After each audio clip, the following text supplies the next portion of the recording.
If you are waiting to feel ready before you obey God, you're going to be waiting a very, very long time. Hey, beautiful friend, welcome to Fearless and Worthy Woman, walking boldly in your calling. I'm your host, Alexandria Daugherty, and this is where faith meets real life. The honest parts, the messy parts, and the moments we're trying our best to follow God, even when it feels uncomfortable. Before we dive in, take a second and hit follow so these conversations keep finding you. And if something really lands today, share it with a friend. You never know who needs the same reminder. Around here, we believe who God says we are. We obey his calling, we lead with confidence, and we do the work faithfully. Because God did not create you to shrink or second guess the thing he put in you. So grab your coffee, take a breath, and let's get into it. All right, so this whole week, we have been talking about movement, how we drag our feet, how we freeze, how we overthink, how God nudges us, and we pretend like we didn't even feel it. And I think if we're really being honest with ourselves, most of us don't struggle with hearing God. However, we do struggle with responding to him because hearing is easy, but obeying is where everything in us really starts to shake and get scared. And the funny thing is, obedience rarely comes with this big rush of confidence, right? It usually comes with a lot of tension and discomfort and with that little pit in your stomach that says, what if this goes wrong? And I see this in my own life all the time. There are things I know God is asking me to put out into the world. Maybe it's things that I've created that I know will help women. But the minute I think of offering it, then I freeze.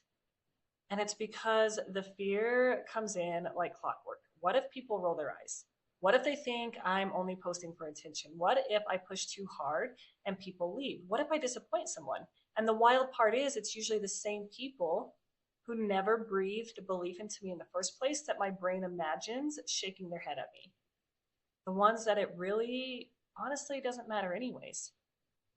And that fear makes me want to stay quiet. Give everything away for free. Never make an ask, never stretch, never risk anything. But something that I had to face is God is not just calling me to create things, he is calling me to share them. And sometimes sharing them means stepping into spaces where not everyone is going to understand. Not everyone will clap. Not everyone will get it, and that's okay. Because someone will. Someone needs the things I'm scared to offer. And that's what I want you to hear. God's not waiting on you to feel fearless. He's waiting on you to move, even with that feeling of fear. You also have something to offer. So, what's actually happening inside of our bodies when God asks us to move? There's something, and we've probably talked about this before, but that researchers call a threat response. And it doesn't just show up when you're in danger, it does show up when you're stepping into something unfamiliar. Your brain does not care if it's a lion chasing you or if you're posting something vulnerable online or saying something that's been on your mind to a loved one or actually setting boundaries in place. It reads both as hold up, this could go really badly. And when that kicks in, your mind gets foggy or you lose your words. Maybe your stomach feels warm and your brain tells you to wait, even when waiting is the opposite of what brings peace. Here's the part that I think is really important. Your brain responds to experience more than it responds to intention, meaning that your mind doesn't rewire because you wanted to be brave. However, it does rewire because you were brave. You took the action, you took that step, even if you did it scared and imperfect. Every single tiny act of obedience, every time you speak honestly and speak your truth and you're authentic to who you are, every time you choose movement and taking steps over stalling, your brain records those moments. It says, oh, that didn't destroy me. That actually felt okay. Maybe I can do that again. Healing does not happen in your head. It happens when you actually take motion or take action. Hebrews 12:11 says something that really hits a little harder when you let it sink in. It says, no discipline seems pleasant at the time, but painful. Later on, however, it produces a harvest of righteousness and peace for those who have been trained by it. And you know what I really love, and honestly kind of hate, about that verse? It tells the truth that we really don't always want to hear, or that we don't always want to say out loud. Doing the right thing doesn't always feel good at first. Obedience doesn't always feel natural. Starting doesn't always feel holy or peaceful. Sometimes it feels really awkward.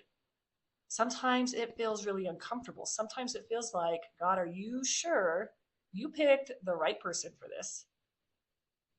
But this verse also reminds us that the peace we are craving usually shows up after the movement, not before it.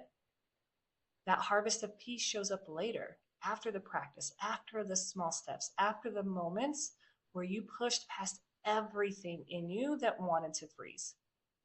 Which means if obedience feels uncomfortable right now, it doesn't mean you're doing something wrong. It just means you're growing muscles you didn't know you had, just like when you work out and you start training new and you're really sore to start with. You're training new muscles.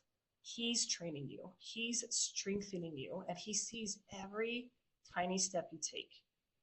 That's the kind of God we have. One who walks with us through the discomfort because he already sees the peace that's on the other side waiting for us. Which leads us to our faith step of the day. And this one is small on purpose. And I think there's been a theme this week with this. So I invite you to lean into it and to truly try it. I want you to pick one thing that you've been avoiding, just one. Not the big giant thing, the tiny version of it. Maybe it's sending that text. Maybe it's finishing the first paragraph of something beautiful that you're writing. Maybe it's posting the small version of the idea somewhere. Tell the one person that you're working on or working with, or that you're wanting to deepen that relationship with.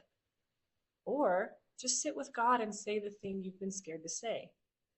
And when fear kicks in, because it probably will, I encourage you to whisper this: God, I don't feel ready, but I trust you more than I trust this fear. And ladies, that's enough for today. Movement is the victory. I hope today's episode reminded you that obedience doesn't show up fully built. It grows one baby step at a time. God is going to meet you in that motion, even when it's not perfect. If this helped you, share it with a friend who needs the same reminder, and make sure you're following so these moments keep finding you.